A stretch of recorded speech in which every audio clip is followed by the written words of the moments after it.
Hello everyone, welcome back. आज का जो टॉपिक है वो है धृतराष्ट्र एंड गांधारीज रॉथ। तो पहले तो मैं आपको रॉथ का मीनिंग बता दूं। रॉथ का मीनिंग होता है बहुत ही ज़्यादा गुस्सा, स्ट्रॉन्ग एंगर। सिर्फ गुस्सा नहीं, बहुत ज़्यादा गुस्सा, जहाँ पे आप किसी की जान भी ले लो, ऐसे लेवल पे जो एक एंगर होता है ना किसी के अंदर, उसको हम रॉथ बोलते हैं। फॉर एग्जाम्पल, अगर कोई आपकी कोई कीमती चीज़ तोड़ देता है जो आपके लिए बहुत वैल्यूएबल हो, तो उस टाइम जो गुस्सा आता है ना आपके अंदर कि आप उसकी जान ले लो या आप उसका कुछ बिगाड़ दो, तो उसको हम रॉथ बोलते हैं। धृतराष्ट्र और गांधारी जो थे वो कौरवों के माता पिता थे। धृतराष्ट्र कभी देख नहीं सकते थे, वो अंधे राजा थे। और गांधारी जो थी, क्योंकि उनके पति अंधे थे, इसलिए उन्होंने अपने पूरे विवाहित जीवन में अपने आंखों पे पट्टी बांध के रखा था कि उनको भी कुछ ना दिखे।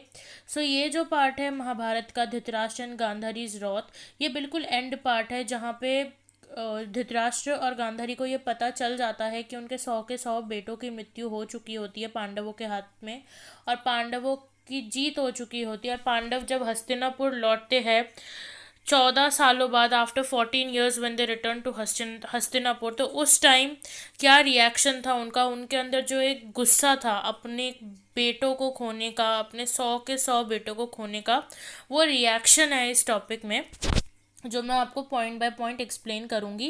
बट इससे पहले मैं आपको बता दूं कि मैंने इससे पहले भी 3 टॉपिक एक्सप्लेन करे महाभारत के, डाइसिंग सीक्वल टू डाइसिंग, और इसके रिटर्न नोट्स डाइसिंग के, प्लस टेम्पटेशन ऑफ कर्ण भी मैंने एक्सप्लेन करा है।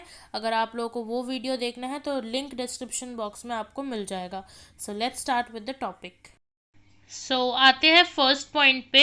Pandavas return to Hastinapur after 14 years। तो 14 साल बीत चुके हैं और महाभारत का युद्ध पांडव जीत चुके होते हैं। कौरवों के 100 के 100 भाइयों की भी मृत्यु हो चुकी है। अब पांडव जो है वो 14 सालों बाद अपने रथ में करके हस्तिनापुर लौटते हैं। पांडवों के साथ द्रौपदी भी आती है और श्री कृष्ण भी आते हैं। जैसे ही पांडव हस्तिनापुर के द्वार पे पहुंचते हैं तो वो देखते हैं कि वहाँ पे कौरवों की जो बीवी है वो सब की सब सफ़ेद साड़ी में खड़ी होती है, क्योंकि सब विधवा हो चुकी होती है। और पांडवों को देखकर वो और ज़्यादा रोने और चिल्लाने लग जाती है। उनमें से कोई कोई ये बोलते कि युधिष्ठिर को एक बार भी शर्म या दया नहीं आई अपने भाई को मारते हुए। क्या यही पांडवों का धर्म है कि वो अपने ही भाइयों की मृत्यु कर दे? और ये बेइज्जती सुनते सुनते पांडव आगे बढ़ते हैं महल की तरफ। और सिर्फ कौरवों की बीवी ही नहीं, द्रौपदी जो पांडवों की बीवी है वो भी पूरी तरीके से टूट चुकी होती है, क्योंकि उसने एक ही रात में अपने 5 पुत्रों को खो दिया। दुर्योधन से वादा पूरा करने के लिए अश्वत्थामा पांडवों की मृत्यु करना चाहता था और सोते टाइम, तो अश्वत्थामा ने गलत फहमी में पांडवों के पुत्रों की मृत्यु कर दी। तो इसीलिए द्रौपदी पूरी तरीके से टूट चुकी है कि उसने एक ही रात में अपने 5 के 5 बेटों को भी खो दिया। इसके बाद आते हैं सेकंड पॉइंट पे, पांडवास मीटिंग धृतराष्ट्र। तो जैसे ही वो महल, हस्तिनापुर के महल तक पहुंचते हैं, युधिष्ठिर देखता है कि धृतराष्ट्र जो कौरवों के पिता है वो हस्तिनापुर के महल के द्वार पे खड़े हैं। तो कौरवों के पिता धृतराष्ट्र पहले से ही अंधे थे। तो युधिष्ठिर उनको देख के बहुत इमोशनल हो जाता है और वो जाते ही मतलब धृतराष्ट्र के पैरों में पड़ जाता है। और धृतराष्ट्र को पता है कि वो अपने गुस्से को कैसे दबा के दुनिया के सामने एक्टिंग कर सकता है, तो वो युधिष्ठिर को पकड़ के अच्छे से ही उससे बात करता है, पर उसके दिल में बहुत ज़्यादा गुस्सा होता है, क्योंकि उसको पता होता है कि उसका एक भी बेटा नहीं बचा और यही पांडव ही है जिन्होंने उसके बेटों को मृत्यु दी है। आते हैं थर्ड पॉइंट पे, धृतराष्ट्र सीक्स भीम। तो युधिष्ठिर से बात करने के बाद धृतराष्ट्र यहाँ वहाँ चलने लग जाते हैं। तो वो एकदम से पूछते हैं कि भीम मेरे बेटे तुम कहाँ पे हो? धृतराष्ट्र भीम के लिए पूछते हैं, तो भीम एकदम से आगे बढ़ता है कि हाँ मैं यहीं पे हूँ। और तो वो बोलते हैं कि आओ मैं तुम्हें गले लगना चाहता हूँ, और वो अपना हाथ बढ़ाते हैं। इसके बाद आते हैं फोर्थ पॉइंट पे, Krishna replaces Bhim with an iron statue. इतने में क्या होता है कि श्री कृष्ण आते हैं और वो भीम को इशारा करते हैं रुकने के लिए, और वो धृतराष्ट्र के सामने भीम का एक आयरन का स्टैचू रख देते हैं। तो आयरन का स्टैचू, ये वही आयरन का स्टैचू है जिसपे दुर्योधन जो था, जो कौरव का सबसे बड़ा भाई था दुर्योधन, दुर्योधन इसी स्टैचू पे तलवार प्रैक्टिस करता था। वो चाहता था कि वो भीम को मारे, तो इसी आयरन स्टैचू पे भीम को मारने के लिए तलवार प्रैक्टिस करता था। श्री कृष्ण वही स्टैचू जाके धृतराष्ट्र के सामने रख देते हैं और बोलते हैं भीम आपके सामने खड़ा है। तो जैसे ही भीम कुछ बोलने जाता है, कृष्ण उसको आंखों से इशारा करके शांत करवा देते हैं। अब आते हैं 5th पॉइंट पे, धृतराष्ट्र डिस्ट्रॉयज भीम स्टैचू। तो इस पार्ट का जो टाइटल है धृतराष्ट्र एंड गांधारीज रॉथ, तो इस पॉइंट में है धृतराष्ट्र रॉथ, कि उसने अपना गुस्सा कैसे बाहर निकाला। तो धृतराष्ट्र क्या करता है, मैं एक बात बता दूँ, स्टार्टिंग से महाभारत के सबको ये पता है कि धृतराष्ट्र जो है, माना वो अंधे थे बट उनके बॉडी का जितना भी स्ट्रेंथ था वो उनके हाथों में था। धृतराष्ट्र के हाथों में सुपर ह्यूमन स्ट्रेंथ था। तो वो जैसे ही उनको पता चलता है कि भीम उनके सामने खड़ा है, तो वो एकदम से गले लगने के बहाने भीम के स्टैचू को पकड़ते हैं और उसको पूरी तरीके से क्रश कर देते हैं उस स्टैचू को। और क्रश करते ही वो गिर जाते हैं और उनके छाती पे और फेस पे खून लग जाता है। और उसको क्रश करने के बाद जैसे वो गिरते हैं, उनको ये फील होता है कि उन्होंने अपने बेटों के जो हत्यारा था उसको मार दिया। उनको एकदम से खुशी होने लग जाती है कि उनका जो गुस्सा और अहंकार है वो निकल गया, कि उसने भीम को मार दिया।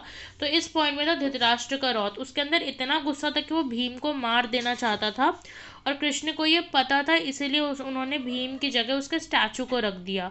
और इतना ही गुस्सा था कि धृतराष्ट्र ने भीम के उस स्टैचू को पूरी तरीके से क्रश कर दिया। अब आते हैं 6th पॉइंट पे, धृतराष्ट्र फीलिंग गिल्टी। जैसे धृतराष्ट्र नीचे गिरते हैं तो उतने में संजय रोते हुए उनके पास आता है। संजय वही है जो धृतराष्ट्र को महाभारत का युद्ध विस्तार में बताया करता था कब क्या हो रहा है। तो धृतराष्ट्र को वो आके बोलता है कि महाराज ये आपने क्या कर दिया। तो जैसे ही वो ये सुनता है वो बिल्कुल अपने होश में आ जाता है धृतराष्ट्र, और उसका जो गुस्सा है वो बिल्कुल उसको, मतलब गुस्सा उसका गायब ही हो जाता है और वो एकदम से रोने लग जाता है और कांपने लग जाता है। और वो खुद धृतराष्ट्र ये बोलते हैं कि भीम ये मैंने क्या कर दिया मेरे बेटे, मैंने अपने ही भाई के बेटे को मार दिया, ये मैंने क्या कर दिया कि मैंने गुस्से में तुम्हें मार दिया। इसके बाद आते हैं 7th पॉइंट पे, Krishna makes Dhritarashtra understand what he had done. तो धृतराष्ट्र बहुत ही ज़्यादा रो रहे होते हैं, इतने में जो कृष्ण है वो धृतराष्ट्र के पास आते हैं, ये देख के कि उनका गुस्सा शांत हो गया है।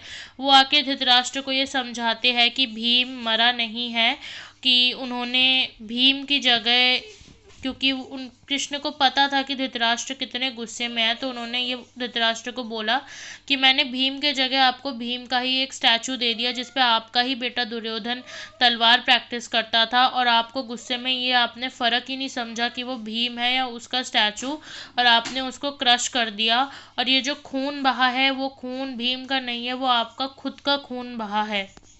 इसके बाद कृष्ण बोलते हैं कि महाराज आप ऐसा नहीं कर सकते, आपको पता है कि पांडव जो है वो आपके अपने भाई के बेटे हैं और उनको आपका प्यार चाहिए। वो नहीं चाहते थे कि ये युद्ध हो, बट स्टार्टिंग से उनके साथ गलत होता आया है। आप लोगों ने उनके साथ धर्म के अकॉर्डिंग बिहेव नहीं किया, और जब आपको अभी मौका मिल रहा है तो आप अब आप उनके पिता की तरह उनको प्यार दीजिए। आपने अपने बेटों को तो खो दिया, कौरवों को तो खो दिया, और इससे ज़्यादा बड़ी पनिशमेंट कुछ हो ही नहीं सकता। तो अब आपके पास ये मौका है कि आप पांडवों को अपना बेटा बना लीजिए, जो कि आपको बहुत पहले ही कर देना चाहिए था। कौरवों और पांडवों में फ़र्क देखना ही नहीं चाहिए था। अब आते हैं 8 पॉइंट पे, धृतराष्ट्र अपोलोजाइज टू भीम। तो कृष्ण की बात सुनने के बाद एक सेंस ऑफ रिलीफ आ गया था धृतराष्ट्र में। उसने बहुत ठंडे दिमाग से कृष्ण की बातों को समझा और उसके दिल से बहुत ही अंदर से एक पॉजिटिव स्माइल उसके फेस पे आ गया था। और धृतराष्ट्र ने कृष्ण से बोला कि जो भी आपने बोला वो सच है, मैं दुर्योधन को कुछ ज़्यादा ही प्यार करता था, इसीलिए दुर्योधन जो भी गलत बोलता था मैं उसकी बातों में आ जाता था। पर अब जो बीत गया सो बीत गया। मैं आपको धन्यवाद देना चाहता हूँ कि आपने मेरे को सच्चाई का शीशा दिखा दिया, वरना मैं भीम को आज सच में मार देता। उसके बाद वो भीम की तरफ मुड़ते और भीम से कहते कि भीम मेरे को माफ़ कर दो और मैं चाहता हूँ कि मैं तुम्हें अब सच में प्यार करूँ। इसके बाद भीम जो है वो श्री कृष्ण की तरफ देखते हैं और श्री कृष्ण उसको हामी भर देते हैं कि ठीक है अब जाओ और धृतराष्ट्र के से आशीर्वाद लो। उसके बाद पांचों के पांचों पांडव धृतराष्ट्र के पास जाते हैं। धृतराष्ट्र रो के अपने मतलब पांडवों को गले से लगा लेते हैं एक के बाद एक, और सबको आशीर्वाद देते हैं और ये बोलते हैं कि माना उनके सब बेटे मर गए पर उनके पास अभी भी उनके 5 बेटे बचे हुए हैं। और वो मतलब ये भी वादा करते हैं कि आज तक मैं जो नहीं बन पाया मैं अब वो बनूंगा, जो पिता का प्यार मैं तुम्हें नहीं दे पाया अब जाके मैं तुम्हें वो प्यार दूंगा। अब आते हैं 9th पॉइंट पे, फेसिंग गांधारी। इतनी देर से जो बातचीत धृतराष्ट्र के साथ हुई, अब आती है कौरवों की माता गांधारी। गांधारी धृतराष्ट्र से थोड़ा पीछे खड़ी थी और पांडवों को ये पता था कि गांधारी को भी फेस करना है। वैसे भी माँ तो माँ होती है, माँ का रिएक्शन कुछ और ही निकलेगा। तो जैसे कि कौरवों के पिता देख नहीं सकते थे, तो शादी के टाइम ही गांधारी ने अपने आंखों पर पट्टी बांध ली थी कि वो भी अपने पति के साथ ही मतलब ऐसे ही अपना जीवन व्यतीत करेंगी बिना देखे। पर हाँ, जब जब गांधारी ने अपने आंखों की पट्टी उतारी है तो उसके आंखों से एक दिव्य शक्ति निकली है। तो गांधारी ने अपने आंखों में पट्टी बांध रखी होती है और उसने ऑलरेडी ये सोच रखा होता है कि जैसे ही पांडव उससे बात करने आएंगे सबसे पहले वो उनको श्राप देगी, कि क्योंकि उसने अपने जितने सारे बेटे खो दिए सिर्फ और सिर्फ पांडवों की वजह से। तो जैसे ही पांडव गांधारी की तरफ जाते हैं तो गांधारी उसी टाइम युधिष्ठिर को श्राप देने वाली होती है। इतने में अब स्टार्ट बोलती हूँ 10th point, Vyas talks to Gandhari. जैसे ही गांधारी श्राप देने वाली होती है, व्यास जी बोलते हैं कि गांधारी रुक जाओ, तुम्हारे बेटों के प्यार में तुम अंधी हो गई हो, तुम्हारे दिल में पाप भर गया है, अब ये कोई नफरत का टाइम नहीं है। इस टाइम तुम्हें कहाँ इनको माफ़ कर देना चाहिए, तुम इनको श्राप देने की बात कर रही हो। जब दुर्योधन युद्ध पे गया था उस टाइम उसने तुमसे आके आशीर्वाद मांगा था, और तुम्हें याद होगा कि तुमने आशीर्वाद के टाइम देने के टाइम तुमने क्या बोला था कि जिस तरफ धर्म है उसकी जीत होगी। और ये सबको पता था कि पांडवों के साथ ही धर्म है, क्योंकि वो धर्म के अकॉर्डिंग चलते हैं, और पांडवों की ही जीत हुई। तुमने जो बोला वही बात पूरी हुई, धर्म पांडवों के साथ था इसलिए उनका विजय हुआ। और तुम्हें ये भी पता था कि दुर्योधन हमेशा पाप का सहारा देता था, और अगर तुम अभी पांडु के बेटों को पांचों के पांचों पांडवों को श्राप देती हो तो ये फिर तुम इस अफसोस के साथ हमेशा रह जाओगी। और व्यास ने इतना ही बोला कि जो गुस्सा है तुम्हारे अंदर अब उसको रहने दो, और इन ये पांडवों को तुम उनकी माता जितना प्यार करो। फिर आते 11 पॉइंट पे, गांधारी रिप्लाई। पहले तो गांधारी व्यास जी की सारी बातें सुनती है बहुत शांति से, उसके बाद वो रिप्लाई में बोलती है कि गांधारी ये बोलती है कि दुर्योधन, दुशासन और शकुनी को माना मैं दोषी समझती हूँ कि जो भी हुआ था इनकी वजह से हुआ था, तो मेरे बाकी बेटों ने क्या बिगाड़ा था। तो जैसे ही फिर गांधारी आगे बोलती है कि जब मैंने पहले सुना कि मेरे सारे बेटे मर चुके हैं उस टाइम तो मैं बिल्कुल टूट चुकी थी, पर अब मैं बहुत शांत हूँ। मैं पांडवों को इस युद्ध के लिए ज़्यादा मैं ब्लेम नहीं कर रही, और मैं कर भी कैसे सकती हूँ, ये लोग तो युद्ध चाहते नहीं थे, युद्ध तो मेरे बेटे चाहते थे, मतलब कौरव चाहते थे युद्ध होना। गांधारी आगे बोलती है कि पर मेरे को सब पता है क्यों कैसे हुआ, पर उसके बाद भी मैं एक माँ हूँ और मेरा दिल तब तक शांत नहीं होगा जब तक मैं इनको श्राप ना दे दूँ। और मैं इस चीज़ को सहन नहीं कर पा रही कि भीम ने मेरे बेटे दुर्योधन को कितनी बुरी तरीके से मारा है, ये धर्म नहीं हो सकता। वो भीम ने मेरे बेटे दुर्योधन को वेस्ट के नीचे मारा था। वेस्ट के नीचे इसीलिए क्योंकि मैंने आपको बताया कि गांधारी ने जब जब अपने आंखों की पट्टी खोली है उसके आंखों से दिव्य दृष्टि निकली है। तो दुर्योधन ने युद्ध के टाइम क्या किया था, वो अपनी माँ के पास गया था कि उसकी माँ ने जैसे ही अपने आंखों की पट्टी खोली तो उन्होंने दुर्योधन की पूरी बॉडी को अपने दिव्य दृष्टि से देखा, और उसके बॉडी में जहाँ जहाँ देखा था वहाँ वहाँ उसको कोई चोट पहुँच ही नहीं सकता था, वो बिल्कुल लोहे का बन गया था, उसको कोई मार ही नहीं सकता था। पर क्योंकि वो बड़ा हो चुका था इसलिए कृष्ण की बात मान के उसने एक पत्ते का बना हुआ स्कर्ट जैसा पहन लिया था। कृष्ण ने समझा था कि तुम इतने बड़े हो चुके हो तो क्या तुम इस उम्र में अपनी माँ के सामने नंगे होके जाओगे, तो इसीलिए शर्म की वजह से उसने एक पत्ते जैसा स्कर्ट बांध लिया था और कृष्ण ने ये बात भीम को बोल दिया था। इसीलिए भीम ने उसको कमर के नीचे वाले हिस्से में मारा था, जिसके वजह से दुर्योधन की मृत्यु हो गई थी। तो गांधारी यही बोलती है कि भीम ने मेरे बेटे को कमर के नीचे वाले हिस्से में मारा था और मेरे बेटे दुशासन का छाती चीर के जानवरों की तरह उसका खून पिया था, और उसने जो भी किया वो गुस्से में किया, तो मैं उसको इस चीज़ के लिए माफ़ नहीं कर सकती। इसके बाद आते हैं 12th पॉइंट पे, Bhim request forgiveness from Gandhari. इतने में क्या होता है कि बाकी जो पांडव है और श्री कृष्ण ये सब गांधारी और व्यास जी के पास आते हैं, और भीम आके बोलता है गांधारी से कि माता, मैं मानता हूँ कि मैंने दुर्योधन को बहुत बुरी तरीके से मारा था और कोई रास्ता नहीं था उसको मारने के अलावा। अगर मैं उसको नहीं मारता तो दुर्योधन मुझे मार देता, और आपको पता है आपके बेटे जितना भी कोई बड़ा योद्धा इस धरती पे है नहीं। और भीम ने ये भी बोला कि आपको भी ये पता था कि दुर्योधन धर्म के रास्ते पे नहीं चलता था, उसने कैसे 13 सालों तक हमें सफ़र करवाया, हमें वनवास भेजा। एंड मोर ओवर युधिष्ठिर कभी नहीं चाहता था कि युद्ध हो, ये तो दुर्योधन था जो बार बार प्रोवोक कर रहा था कि युद्ध होना चाहिए। और सबको ये तो याद ही होगा कि हस्तिनापुर के सभा में क्या हुआ था, डाइसिंग गेम में कैसे द्रौपदी के साथ ट्रीट किया गया था, कैसे उसका वस्त्रहरण किया गया था। तो उसके अलावा मतलब उसका बदला मेरे अलावा कौन लेगा। उस टाइम भीम ने ही कसम खाई थी कि वो दुर्योधन को मार देगा, और भीम बोलता है कि मैंने वही किया जो कसम मैंने खाया था। मैंने अपनी बीवी द्रौपदी के बेइज्जती का, उसके वस्त्रहरण का बदला लिया दुर्योधन को मार के।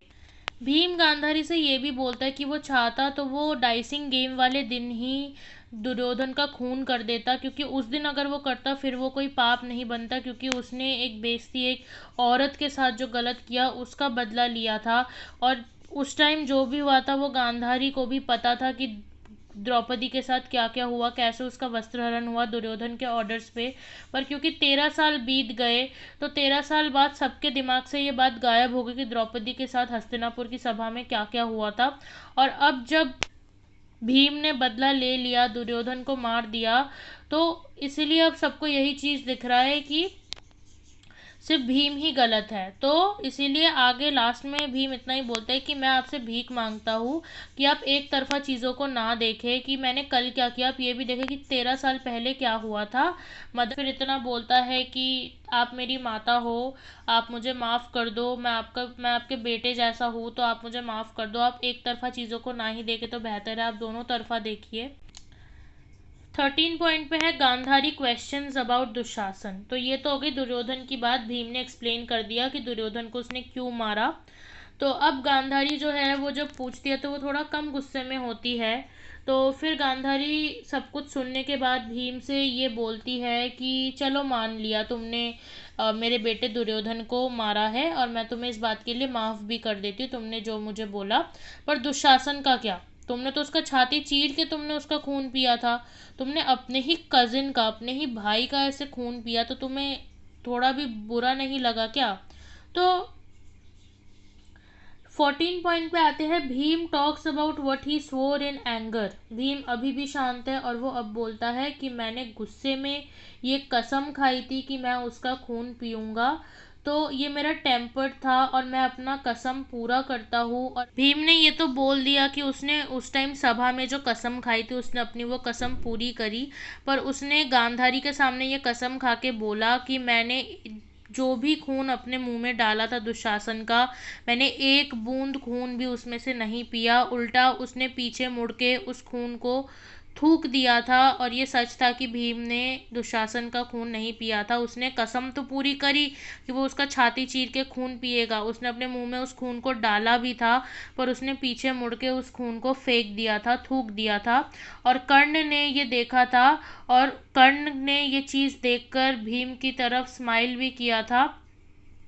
और भीम ने एक्सप्लेन करा कि मैंने सच में उसका मतलब खून नहीं पिया था, और प्लीज़ अब आप मुझे माफ़ कर दो, मैं कसम खा के बोल रहा हूँ। तो भीम से ये सुनने के बाद गांधारी का जो रिप्लाई था, अब वो गांधारी बहुत इमोशनल हो गई थी और वो भीम को ये बोलती है, क्या अगर तुम मेरे काश तुम मेरे एक बेटे को तो छोड़ ही देते, तुमने मेरे सब सारे के सारे बेटों को मार दिया। धृतराष्ट्र और मैं अब बूढ़े हो चले, अब हमें सपोर्ट कौन करेगा हमारे ओल्ड एज में? तुमने मेरे एक भी बेटे को नहीं छोड़ा। तो उसमें भीम ये बोलता है कि आप अपने बेटों को हमें मारने से रोक सकते थे, आप उनको रोक सकते थे कि ये युद्ध ना करे और हमें हमारा साम्राज्य वापस कर दे जब हम 13 साल का वनवास काट के आए, पर आपने नहीं करा। तो आप मुझे कैसे ब्लेम कर सकते हो हर चीज़ के लिए? क्या मैं ही एक मिला हूँ आपको ब्लेम करने के लिए? अब आते हैं 15 पॉइंट पे। Yudhishthir talks with Gandhari. जैसे ही गांधारी ये सुनती है भीम के मुंह से, एकदम से गांधारी के अंदर गुस्सा लौट आता है और वो एकदम से बोलती है कि युधिष्ठिर कहाँ है। और युधिष्ठिर तब सामने आता है एकदम हाथ जोड़ के, और वो बोलता है मैं यहीं पे हूँ, आपके बेटों का हत्यारा। अगर आप किसी को श्राप देना चाहती है तो आप मुझे श्राप दीजिए, क्योंकि मैंने आपके बेटों की मृत्यु ही नहीं करवाई, बट जो क्षत्रियता का एक धर्म होता है उसका भी मैंने खंडन किया है। तो आप मुझे श्राप दीजिए, मैं डिज़र्व करता हूँ कि आप मुझे श्राप दें। 16 पॉइंट पे आते हैं। Gandhari weeps and her vision falls on Yudhishthir's feet and burns his feet.